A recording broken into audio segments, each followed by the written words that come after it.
Welcome to Simply Explained English. I am Lisa. And I'm Eric. Do you want to improve your English easily? If so, you're in the right place. Okay, let's listen to the podcast about the exciting future of artificial intelligence. Hello, everyone, and welcome back to Simple Chats in English.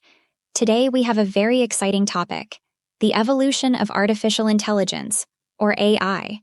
It seems like AI is everywhere these days. What do you think, Mark? Hey, Sally, it sure does. AI has come a long way in just a few years. It used to be something you'd only see in movies, but now it's a part of our everyday lives. From virtual assistants like Siri and Alexa to AI, that can help us find things online or even recommend what to watch next. It's everywhere. Exactly. It's amazing how far we've come. AI can now even write text, paint pictures, and help with medical diagnoses. But Mark, where do you think AI is heading next? Great question, Sally. I think we're going to see AI become even more helpful in our daily lives. For example, we might have smarter robots at home that can do more than just vacuum, maybe even cook simple meals or help with other chores. I think we're going to see AI become even more helpful in our daily lives. That would be incredible. Imagine having a robot that could help cook dinner after a long day. I think AI is also going to be used more in healthcare. Maybe it can help doctors find the best treatments or even problems sooner. Absolutely, Sally. AI is already starting to do those things. But as it gets better, it could save a lot of lives. And not just in healthcare. I think education will also change because of AI. It could become like a personal tutor for students, helping them learn at their own speed. That's a great point, Mark. Personalized learning could make education so much better. And AI might also help think outside the box when solving big problems like climate change by analyzing lots of data and suggesting the best ways to reduce pollution. It could even help predict earthquakes before they happen, giving people time to prepare and save lives. I agree. It would be really fantastic to predict earthquakes before they happen. But of course, we also have to be careful. AI can do a lot of good, but we need to make sure it's used responsibly. People are starting to talk more about rules and ethics around AI to make sure it's not used in harmful ways. That's very true. Technology like AI has so much power, but it has to be used wisely. It's exciting, but we need to think about the consequences too. So, Mark, what would you say is the most exciting thing about the future of AI? When it comes to the most exciting thing about AI in the future, I'd say it will make life easier. Imagine spending less time on boring tasks and more time on things you love. That's what excites me the most. What about you, Sally? I find it exciting that AI can help solve important problems like health and the environment. It feels like AI could really make a difference in the world. Definitely. And we're just at the beginning of seeing what AI can do. It's going to be quite a journey, and we're lucky to be part of it. Absolutely, Mark. It's an exciting time to be alive. AI could also be important for industries like transportation. Imagine self-driving cars becoming more common, making our roads safer and reducing accidents. And even agriculture could change. AI might help farmers grow more food efficiently, which could help solve hunger issues worldwide. We'd love to hear what you all think. Where do you see AI going next? Share your thoughts with us and maybe we'll talk about it in our next episode. Thanks for joining us, everyone. Remember, the future is full of possibilities, especially with AI on the rise. Stay curious. Bye for now. Hey Lisa, what did you think about Sally and Mark's discussion today? I thought it was really interesting. They made AI sound so exciting and full of possibilities. Absolutely. I especially liked the part where they talked about AI helping with personalized education. It's such a game changer. I agree. And predicting earthquakes? That could save so many lives. It's fascinating how AI can make such a difference in various areas. I totally agree, Lisa. Okay, well, let's have a look at the words today. Okay, Lisa.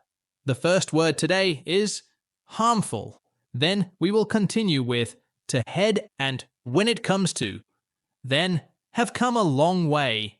And the final one is think outside the box.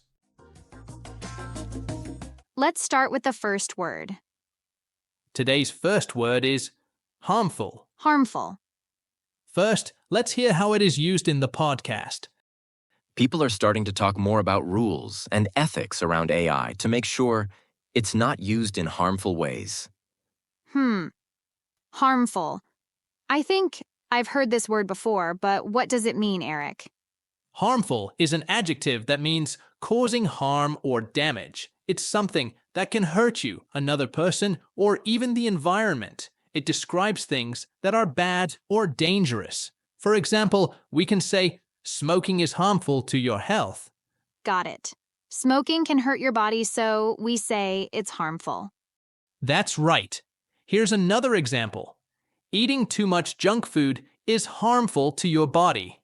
This means eating unhealthy food can make you sick or less healthy. Those are good examples, Eric. How about this? Staying up too late every night can be harmful to your mental health. This means not getting enough sleep can make your mind tired or stressed. Perfect. A good thing to remember is that harmful is usually followed by to. For example, we say harmful to your health, not harmful for your health. I see. Is it formal, Eric? Yes, it's a bit formal word. We might use it in casual conversations as well, but you can see it often in writing, like in news articles or reports. Great. Okay, well, I think now our followers understand the word harmful better. Shall we move on to the next word? Let's do that. The next phrase is head for towards, back, etc. Head for towards, back, etc. Now, let's see how this phrase is used in the podcast. But Mark, where do you think AI is heading next?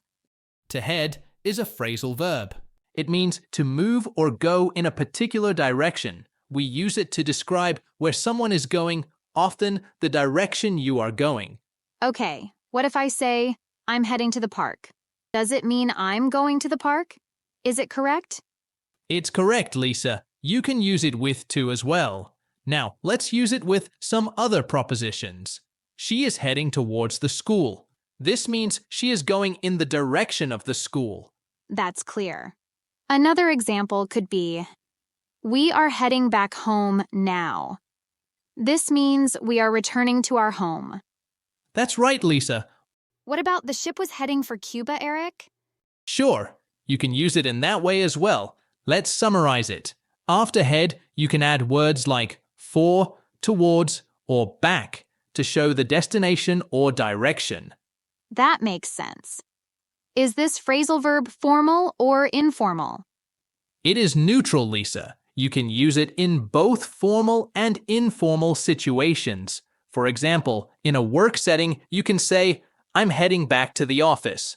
And with friends, you might say, we're heading to the cafe. Oh, so it's really flexible. That's good to know. Yes, it's a super common word that's easy to use. All right, everyone. Remember this phrase. You can use it to talk about where you're going or the direction you're moving in. Okay, well, I think now our followers understand the phrase better. Shall we move on to the next word? Let's do that. The next phrase is when it comes to. When it comes to. Now, let's see how this phrase is used in the podcast, and then we'll explain it in more detail. When it comes to the most exciting thing about AI in the future, I'd say it will make life easier. When it comes to is one that people use all the time. Ooh, good one. Eric, what does it mean? When it comes to is a phrase we use when we want to introduce a specific topic or the subject we're talking about. For example, when it comes to cooking, my sister is the best in the family. This means my sister is very good at cooking, and we are talking about cooking now. That's a great example, Eric. Another one could be, when it comes to playing sports, John is very talented. This means John is really good at sports. Perfect, Lisa. This phrase is very useful because it helps focus attention on the topic you're about to discuss. Right. And grammatically, when it comes to is usually followed by a noun or ing verb. For example, you can say when it comes to learning English or when it comes to technology. That's a good point, and here's something to note. When it comes to is a neutral phrase, so it works in both formal and informal situations.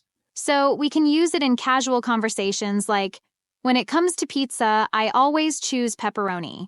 And in more formal ones like, when it comes to customer service, our company is very focused. Exactly. It's a flexible phrase that you can use in many situations.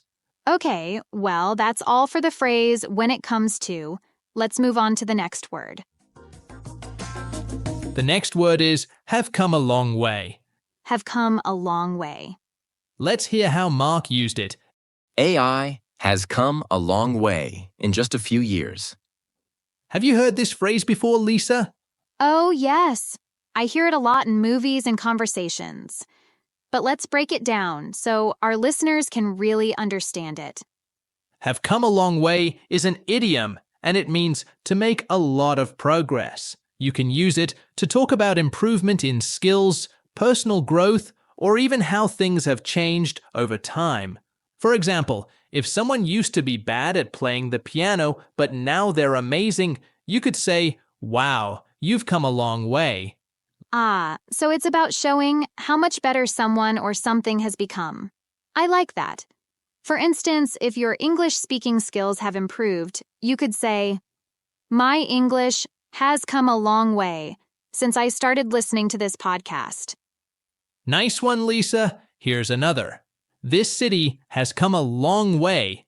There are so many new parks and buildings now. The idiom is usually used in the present perfect tense. You say, has come a long way, or have come a long way. She has come a long way since her first job. Or, we have come a long way in understanding technology. Got it. Is it formal or informal, Eric? This idiom is neutral. You can use it in friendly conversations, at work, or even in speeches. It's also a great way to encourage someone and show them how far they've improved. I see. Okay, well, that's it for the word have come a long way. Let's move on to the last word of today. The last word is think outside the box. Think outside the box. Let's hear how it is used in the podcast. An AI might also help think outside the box when solving big problems. Ooh, I love this one. Eric, what does think outside the box mean? Think outside the box is an idiom, and it means to think in an innovative or different way. It's about finding new ideas that are not usual. Oh, so it's like being imaginative and solving problems in a very different way. Exactly. For example, let's say you're trying to save money on groceries. You might say, let's think outside the box for a minute and try to find a better way to sell more. I see. So it's about trying something different, even if it's not the usual way of doing things. Lisa, can you give us another example? Sure. When we planned the school play, we thought outside the box and used the park instead of renting a fancy place. That's a perfect example. The park is a unique idea. It's not the typical choice. Is think outside the box formal or informal, Eric? It's a bit informal, but you can use it in most situations. For example, in a workplace, you could say, "Okay, team, we really need to think outside of the box if we're going to impress the CEO." And in a casual chat, I might say, "I love how you think outside the box when planning parties." Perfect. Got it. Okay, Eric, let's summarize it. Sure, think outside the box means to be innovative and try new ideas. It's a fun and useful phrase for both work and daily life, especially when solving problems. So, next time you face a challenge, try to think outside the box. Well said, Eric. Well, that's it for today's episode of Simply Explained English. We hope you found the words helpful and the explanations easy to understand. Thanks for listening. Keep studying your English And stay tuned. Bye for now.